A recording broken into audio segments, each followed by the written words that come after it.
Alan Mack, the Deputy Commissioner for Orange County EMS, joins us now. Alan, you guys are in our thoughts. I mean, tell us just about the experience, what you guys dealt with, really beginning yesterday afternoon, lasting into the evening. Yeah, first of all, I got to tell your viewers, this weather is no joke. We started yesterday with a typical flash flood warnings from the National Weather Service. We get those all the time, but what we started thinking of is that the rivers and the creeks will crest their banks and flood some homes. We're used to that. What we were not expecting, nor was the National Weather Service, was that the way that the rain hit the mountains by West Point, the rate of it, the fact that it was slow, it turned Main Street, Highland Falls into whitewater rafting.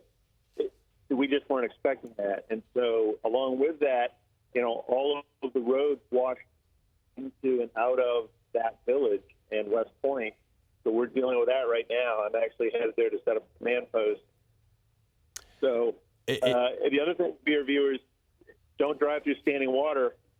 We've had roads washed out and people have driven into 30-foot chasms that once the water went down, there's their truck, the four-wheel drive truck at the bottom of a chasm because there was no road there. I can't think of how terrifying that would be. I mean, folks getting out. Unfortunately, in your county, there was one woman that you guys have confirmed who perished as a result of these floodwaters.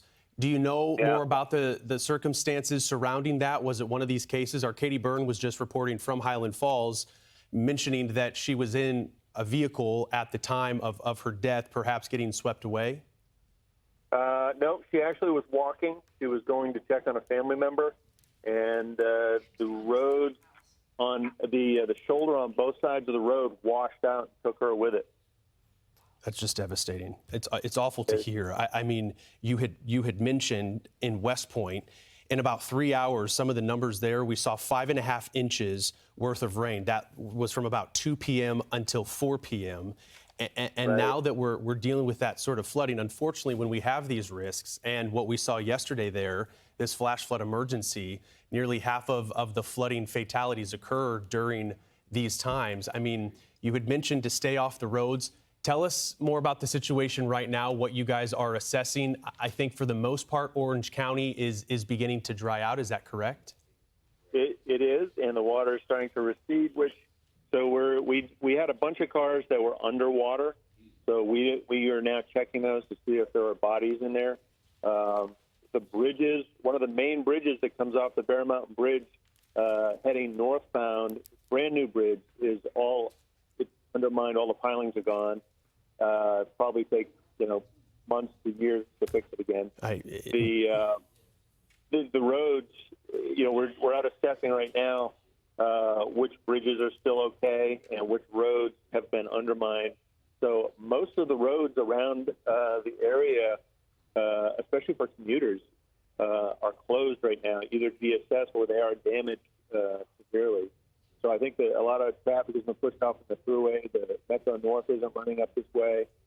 So, people need to, if they can stay at home, please do. And for those folks in Vermont, let me tell you, had this storm been another 10 miles to the west, it probably wouldn't have been as devastating because the terrain is flatter. In the West Point area, Highland Falls, it's all mountains, very steep terrain. And, as you mentioned earlier, where that water comes down the hill, especially if it gets into a creek or crevasse, it picks up speed with the Venturi. And, man, it's brutal. It's brutal. These images, too. I mean, I can almost hear the rushing water as it just overwhelmed Highland Falls. Well, we're thinking about you guys. Alan Mack, Deputy Commissioner for Orange County EMS. Appreciate you joining us this morning, and we'll be watching for that flooding threat certainly throughout the afternoon as it shifts into Vermont. I'm Amy Freeze. Welcome to Fox Weather's YouTube page. We have more great videos on the way, so make sure to subscribe to stay updated on all things weather.